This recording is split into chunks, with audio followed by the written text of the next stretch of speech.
മൂത്രമൊഴിച്ചു വന്നപ്പോ വഴിതെറ്റിപ്പോയോ? ബാറല്ലേ ഇത്?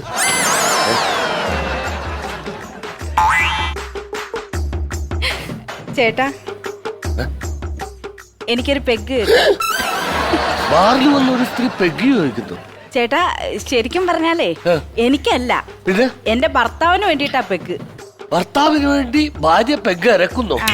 എവിടെ ഭർത്താവ്? പച്ച ഷർട്ടിട്ടിരിക്കുന്നു. ഞാനത് എന്റെ പറഞ്ഞ ഭർത്താവില്ലേ, അത് ഞാനത്. എന്റെ പൊന്നു സുഹൃത്തെ, നിങ്ങളെ ഞാൻ നമിക്കുന്നു.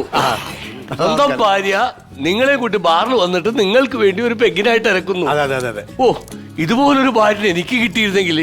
എന്തിനാ ഇത് പോലെ വരണം? ഈ സാധനത്തിന് അങ്ങ് എടുത്തോ. ഇതിനെ പോലെ തപ്പി നടക്കട്ടെ. എന്നിട്ട് ഇത് ഞാൻ മേടിച്ചു വെച്ചാണ് സാധനം. അതാ പറഞ്ഞ ഞാനിത് മാത്രം അടിക്കുള്ളൂ. ഇത് മാത്രം അടിക്കുള്ളൂ. എനിക്കിതൊരു പെഗ് വേണം. എടോ, ഞാനും ഐലൻഡ് മാത്രമേ കഴിക്കുള്ളൂ. 5 പെഗ്, അതാണ് എന്റെ കോട്ട. 4 എണ്ണം കഴിഞ്ഞു, ഇത് 5ാമത്തെ പെഗ്ഗാണ്. നിങ്ങൾ 4 എണ്ണം കഴിച്ചില്ലേ മനുഷ്യൻ? എനിക്ക് ഒരു പെഗ് തന്നാൽ മതി, ഒരെണ്ണം. അങ്ങനെ തരാൻ പറ്റില്ല, എനിക്ക് കിടന്ന് ഉറക്കാൻ പറ്റില്ല. ചിങ്സ് എടുക്കാലോ ചേട്ടാ. മനം മാറിയാലോ? ചേട്ടന്റെ പെഗ് എന്റെ ചേട്ടന് കൊടുക്കുവോ? ഇല്ല, ഇത് തരാൻ പറ്റില്ല. അയ്യോ ദൈവമേ. ചേട്ടാ ചേട്ടന്റെ പെഗ് എന്റെ ചേട്ടന് കൊടുക്കുവോ? ചേട്ടാ എന്റെ ദൈവം. തനിക്ക് നാണാവൂലോ? തന്റെ ഭാര്യയല്ലേടോ ഈ ഓരോ ടേബിളിൽ കിടന്ന് ഇറക്കുന്നത്. താനിങ്ങനെ നോക്കി നിൽക്കുന്നത്. ചേട്ടാ ഇങ്ങനെ കണ്ണി ചോറയില്ലാതെ ഇങ്ങനെ പെരുമാറരുത് ചേട്ടാ. ഈ ഒരൊറ്റ പെഗല്ലേ ഞാൻ ചോദിച്ചോളൂ ചേട്ടാ, വേറെ ഒന്നും ഞാൻ ചോദിച്ചില്ലല്ലോ. ചേട്ടാ കഷ്ടമായിട്ട് എന്റെ ചേട്ടനെ പെഗ് കൊടുക്ക്. നിങ്ങളെല്ലാരും കേൾക്കണം കേട്ടോ. എന്റെ ചേട്ടനെ ഞാൻ ഡീഅഡിക്ഷൻ സെന്ററിലേക്ക് കൊണ്ടുപോവാ.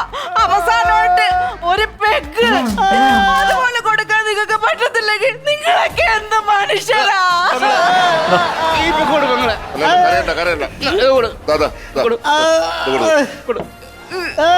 ചേട്ടാ ഇതൊക്കെ കുടിക്കേട്ടാ.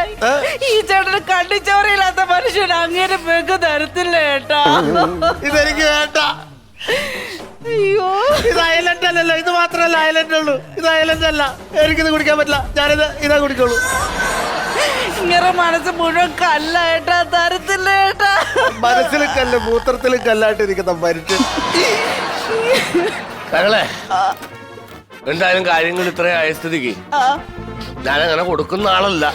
പിന്നെ ഇങ്ങേര് ഒരു ഡീഅഡിക്ഷൻ സെന്ററിലേക്ക് പോകുന്ന ഒരു വ്യക്തി ആയതുകൊണ്ട്, അങ്ങനെ അവസാനത്തെ ആഗ്രഹമായതുകൊണ്ട് ഇത് പകുതി അടിച്ചിട്ട് ഞാൻ പകുതി അങ്ങ് തരും. നടക്കില്ല, അതെനിക്ക് പറ്റില്ല. കാരണം ഈ ചുണ്ട് വെച്ച് പുള്ളി കൊട്ടേഷൻ പരിപാടിക്ക് പല രാജ്യങ്ങളിൽ പോണതാണ്. ഈ ചുണ്ട് വെച്ച് എന്തോരം രാജ്യത്തിൽ പോയിട്ട് ആ ചുണ്ട് വെച്ച് കുടിച്ച ആ മദ്യം ഞാൻ പകുതി കുടിച്ചു കഴിഞ്ഞാൽ ഞാൻ ആരായി? ഞാൻ മോശക്കാരനായില്ലേ? അപ്പൊ താൻ കുടിക്കണല്ലോ. താൻ കുടിക്കണ്ടോ? ഞാൻ കുടിച്ചോളാം.